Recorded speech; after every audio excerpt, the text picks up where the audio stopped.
Hey guys, just got done clearing the hard mode raid of Crota. I'm going to show you all of the new primary weapons that you can get from there. I was lucky enough to get 3 of them from my first run. I'm just missing out on the hand cannon. Fortunately, one of my other raid members got it and let me use his account. Big thanks to Rayro Music Boy. Again, I'm just going to be giving you a brief reaction to these weapons, and I'm going to be doing full reviews on them in the next few days, which have to actually sit down, level up all of them and everything.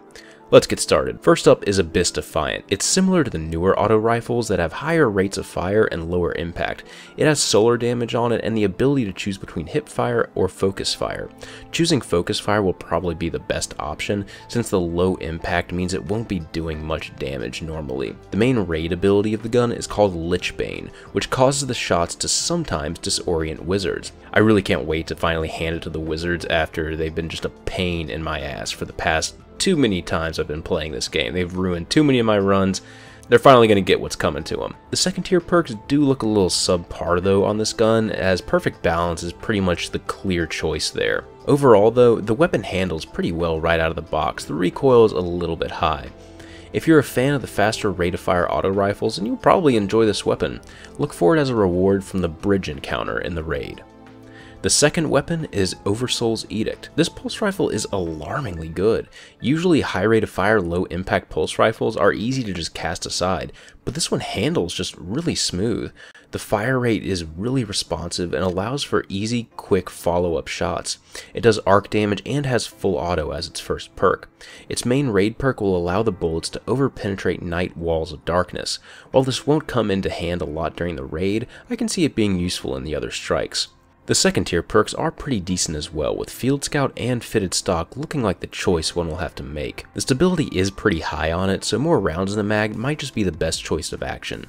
You can find this weapon off the first encounter in the raid. The third weapon we have is the Fang of Ir Yût. This scout rifle has the same rate of fire and impact as Visions of Confluence. It has arc damage, and the first perk will let you choose between faster reload when the mag is empty and a new perk called Target Mark. This perk is kind of interesting as well, as all it really does is just highlight the target you're shooting. It sounds like it's going to be nice for group play where communication can sometimes be difficult. This one doesn't have a raid type perk like the other 2 weapons that we've already gone over, but it does have the Hive Disruptor perk like all weapons from the raid.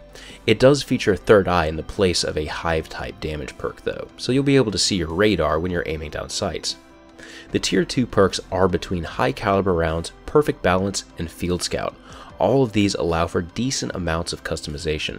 Personally, the more stability the better on the weapon, but this gun does have a low mag size of 15, so I'll have to play around with it to see which is best. You can get this scout rifle if you're brave enough to down Crota. Finally, we have Word of Crota. Again, thank you to Rayro Music Boy for letting me use his account to get a first impression of this. This hand cannon actually has the lowest impact among hand cannons, but it shares the high fire rate of Last Word and Thorn.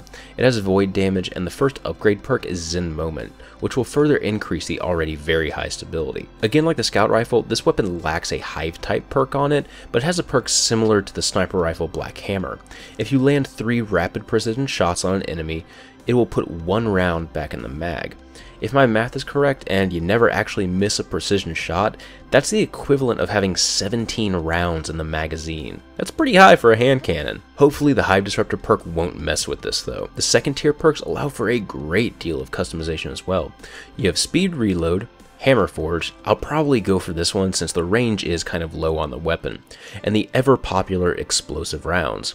Overall though, the weapon handles beautifully with a very snappy aim down sight time and has really easy target acquisition as well. It handles well in PvP as the impact is just high enough for a standard 3-shot precision kill. If you want this beast of a hand cannon, you're gonna have to defeat Crota. Again, this was just a rough overview of each of these weapons. I will be working day and night to try to get these weapons leveled up and the reviews out as quickly as possible for you guys. I hope you enjoyed this video. This has been Patrick Casey with PlanetDestiny.